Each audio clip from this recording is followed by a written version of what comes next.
सकता है। आजकल बहुत ज्यादा केसेस प्रॉपर्टी के हवाले से आ रहे हैं कि एक बंदे ने एक प्लाट लिया, ठीक है, उसकी पेमेंट भी होगी, सारा जो उसका प्रोसीजर है वो भी क्लियर हो गया, और लास्ट पे ये होता है कि जब बंदा उस पर काबज या कब्जा करने जाता है तो ये होता है कि ये देखा जाता है वो पहले भी 2 बंदों ने खरीदा हुआ है।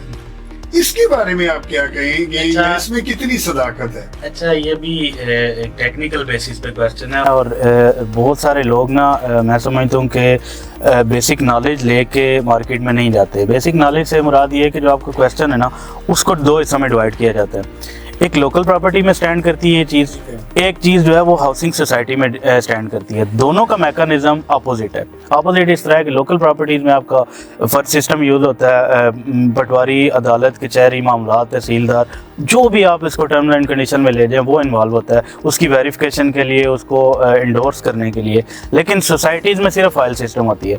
सोसाइटी में उसका कोई फ़र्क नहीं होता, कोई शजरा नहीं होता, कोई आप उसको कह लें कि जो आपका विरासती कानून लागू होते हैं या प्रॉपर्टी के जितने भी एक्ट हैं इंडो पाक में, आप सब कॉन्टिनेंट में अगर आप देख लें, क्योंकि वही अभी तक चल रहे हैं। पाकिस्तान ने अभी इटसेल्फ कोई प्रॉपर कानून तो अभी तक अपनी एंड से तो नहीं बनाए, लेकिन उसमें यह है कि फ़र्ज सिस्टम में अगर आप जाएँ तो फ़र्ज सिस्टम में फिर वही बात आती है कि लोग अपने एंड से ना उसको नॉलेज लेके नहीं चलते। नॉलेज लेके नहीं चलते कि एक फ़र्ज़ करें मैंने रकबा परचेज़ किया, रकबों में ज़्यादातर ये ख़ास बात होती है, घरों में या लोकल प्लाट में नहीं होती। रकबों में एक ही फ़र्द 3-3 जगह बिका होता है। अच्छा, ठीक है, एक ही फ़र्द है जो उसका प्रॉपर्टी का प्रूफ होता है पाकिस्तान में या पंजाब लेवल पे जो चल रहा है। सिर्फ और सिर्फ उसको एक लीगल कंसल्टेंट के थ्रू आप 10 या 15 या 20 मिनट के वक्फे में जाके या इतने टाइम पीरियड में जाके आप उसको अराजी रिकॉर्ड सेंटर से कंफर्म करवा सकते हैं कि ये ऑलरेडी किसी को सोल्ड आउट के लिए निकला हुआ है प्रिंट या नहीं निकला हुआ।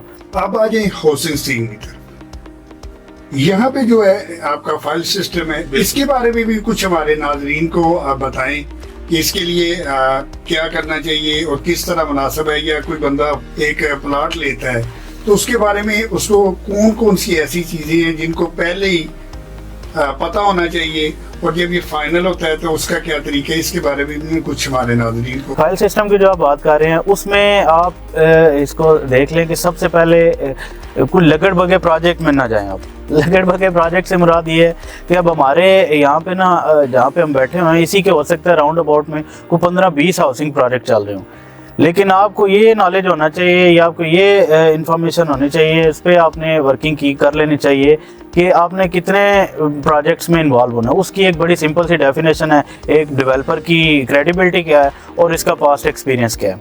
ठीक है, वो ये दोनों चीज़ों में समराइज़ कर लेते हैं। फिर फाइल सिस्टम में आ जाए, जो सबसे बड़ी गलती करते हैं लोग वो ये होती है कि डाउन पेमेंट या इंस्टॉलमेंट वाली जो फाइल है, खास तौर पे इंस्टॉलमेंट प्लान कंटिन्यू कर लेते हैं लेकिन प्लाट को नंबर नहीं लगवाते, एलोकेशन नहीं लगवाते। अब उसमें क्या होता है कि एक मैप है वो कंपनी ने अनाउंस कर दी है, 2, 4, 10, 20 हज़ार नंबर उसने अनाउंस कर दिए। कस्टमर या क्लाइंट ने उसको अलॉट नहीं करवाया कोई भी नंबर, लाइक आप 5 मरला या 7 मरला या 10 मरला। उसमें फिर क्या होता है कि आपने पेमेंट तो पूरी की होती है, आप अपने माइंड सेट घर में बैठ के बना के बैठे होते हैं कि आपने ये फाइल ली हुई है, प्लॉट लिया होता है, लेकिन वो एग्जिस्ट नहीं करता कंपनी के रिकॉर्ड में। तो ये एक सबसे बड़ी मिस्टेक है जो फाइल सिस्टम में होती है। लेकिन अगर आप एक दफ़ा फाइल को नंबर लगवा लें, उसकी लोकेशन का आइडिया हो जाए, फिर वो आपकी ईच एंड एवरीथिंग सिक्योर है।